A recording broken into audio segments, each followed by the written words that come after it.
Shane back here again. I'm going to run through the white Weenie deck that's currently ran in standard, shadows over Innistrad. So let's go ahead and hop into it. First things first, 19 planes, pretty basic concept. Second thing, Anfin's End, 2-drop. It's a white. It's pretty good. It's not deciding it wanted to come up, so I couldn't read its ability word for word. Whenever another non-token creature enters the battlefield under your control, bolster 1, and another creature gets a +1/+1 counter. It's a 2/2 for 2 mana. It's pretty good. Second thing, run 2 Consul's Lieutenants, 2-drop, first strike, Renown. Whenever Renown procs when you hit your opponent in the face. It doesn't count for creatures, but once this card becomes Renown, each creature that swings with this creature will get +1/+1 until the end of the turn. Renown is permanent. Dragon Hunter, 3 of them.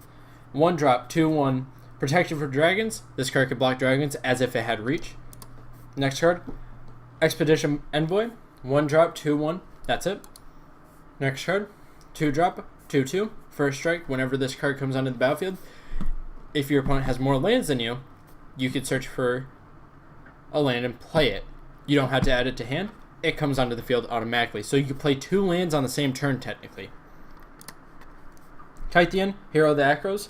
It's a flip card, so it's a 2/1 for 1 mana. It's pretty solid on its own. At the end of the turn, if this card and 2 others swing into your opponent, it doesn't have to be your opponent, it can be blocked, it could be anything. If that happens, this card becomes exiled, and you get to flip it. Also, it gets the effect for 3 mana, it gains indestructible for the end of the turn. So it's a pretty solid card all around, and then its Planeswalker becomes even better. As Planeswalker is a 3 loyalty, and you can add 2 to tap a target creature.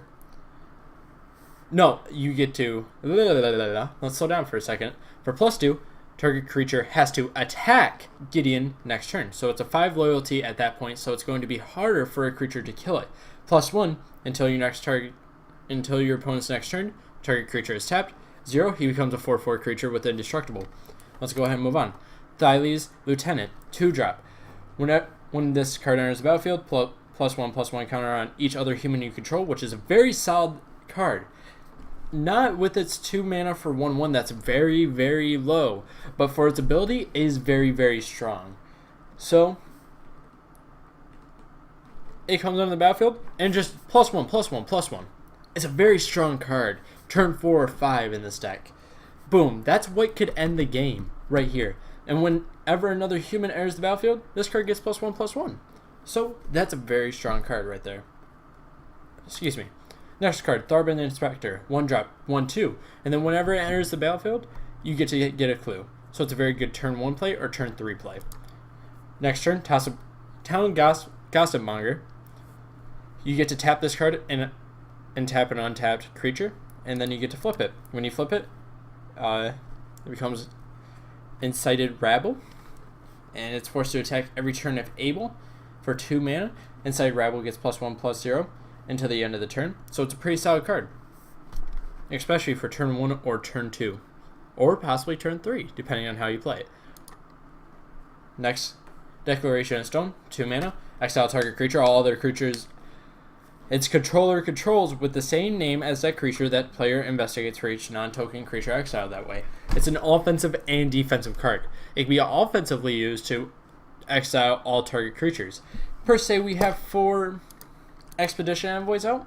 You Declaration of Stone, you got 4 clues. If the game carries on too long, you need to get that draw power. You need to get that going. So being able to draw 4 cards on the following turn for 8 mana, that's a big deal. Especially for the fact that you can get a little bit ahead. Especially against these ramp matchups. You're going to need that. You're going to need that for the removal. For the next few Declarations of Stones, you're going to use that on your opponent's cards. Let's go ahead and keep moving. Always Watching, 3-drop, non-token creatures you control get +1/+1 and have Vigilance. This is an amazing card in this deck, especially for the fact that each creature gets +1/+1. That's what you're looking for. And then it gets Vigilance. So if they have a big, nasty Get-Rog monster, you can go ahead and just throw one guy into it after you swung into them. Very good. Next, 1-drop Griffspoon. Enchant creature. Target creature gets +1/+0. And flying. And then once this card goes to the graveyard, you can pay 4 mana and it comes back onto the field, and you get to put it on another creature. That's a very solid card. Saster, you guys know what Saster does. I know it does, but to run over it, 3 mana, 2 white, 1 colorless. That's very specific. And it's flash, so you could use it on your opponent's turn. And when it enters the battlefield, exile a target creature your opponent controls until Saster leaves the battlefield. So it's just locked there forever, ideally. So let's just go ahead and run a quick match by myself. So this deck, its idea is low drops, going very aggressive, from +1/+1, and becoming, instead of that 2/1 card, becoming like that 5/3 card. It becomes very nasty, very big, very fast. The idea is to get the game done by turn 3, possibly 4, and pushing it at 5. If you cannot, then the game is probably over. So that's the idea. What really tears this deck apart? Cards like Languish. Just board control in general.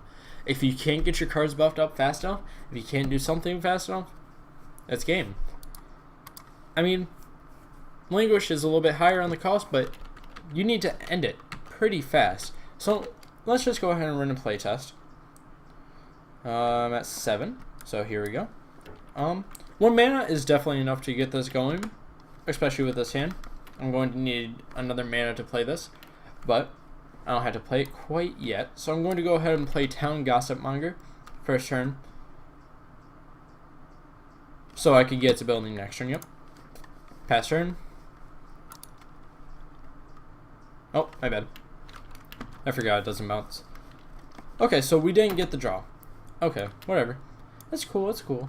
So, how we're going to handle this is we're going to go ahead and drop this. Tap, tap, flip. So, you gotta ask, is it worth it to get this 2 right now? Maybe we're gonna flip. Maybe not. Okay, here we go. So, next turn. So, this is turn 3, not turn 4. Ignore that. So, we're going to go ahead and untap. Ooh, didn't get the mana. But that's okay. That is actually really fine. So we could go ahead and get this out. Get this. Hit for 3. And then pass turn. So this is turn 4. Untap, draw. I was looking for a land, but that's okay. We can go ahead and surpass without it. This is setting us up for a pretty solid situation. Swing, swing, swing. And he gets a flip effect after we deal the damage. So, how much damage would that do again? 3, 5. So they're down to 12. So let's go ahead and flip face. We're not going to get there this time. So this is turn 4. I don't think we're going to get there. But now we're on turn 5. Let's draw for turn. Perfect, plains. That's what we needed. Okay, so tap, tap, and let's go ahead and get this out. So everybody gets +1/+1. So he's a 3, swing, 3. She's a 2, swing, 2. He's a 3, swing, 3. Oh, 1. And then we can go ahead and switch Gideon into a soldier, swing 4, good game. Turn 5. So that was kind of a shoddy example. I feel like we could have gotten that on turn 3 or 4. So let's go ahead and run this through again. And especially the fact that I didn't count for creatures or anything. The side deck is right there. If you guys want to take a peek at it, you can. I'm not going to go over it because it changes in your meta, changes at your store. So I understand that. I'm not going to go into detail about it. So 1, 2, 3, 4, 5, 6, 7. This is a perfectly ideal hand on lands. You don't want to have more than 3 lands in this deck ever. There's no need for it. So we're going to go ahead and go for that turn 1. Town Gossipmonger, I think, is a good card to play right here. So we're going to end turn, pass, whatever.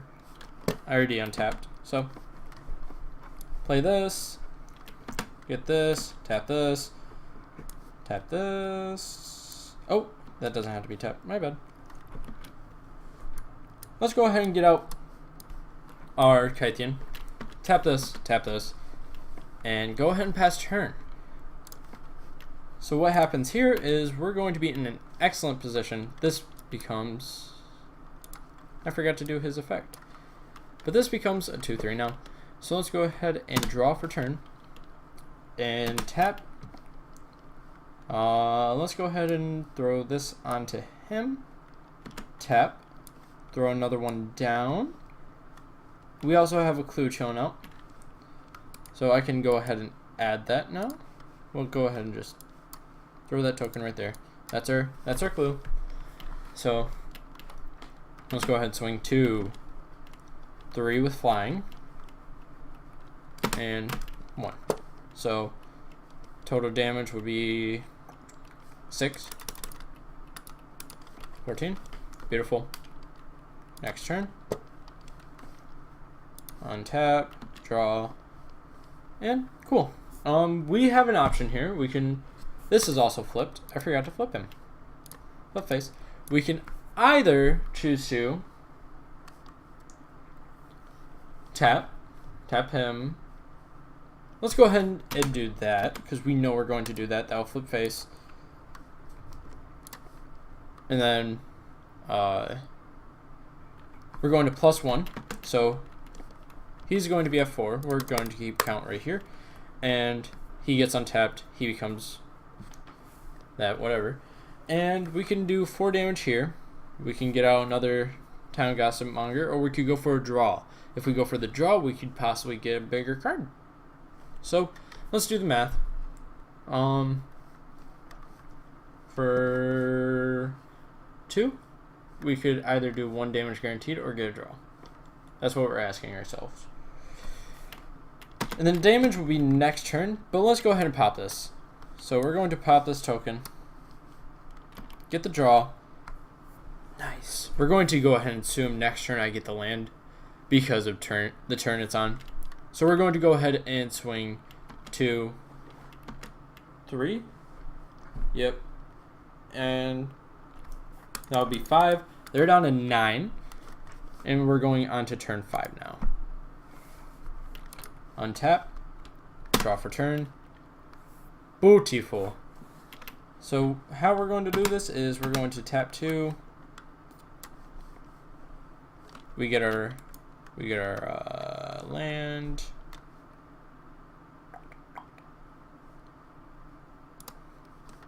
Yep.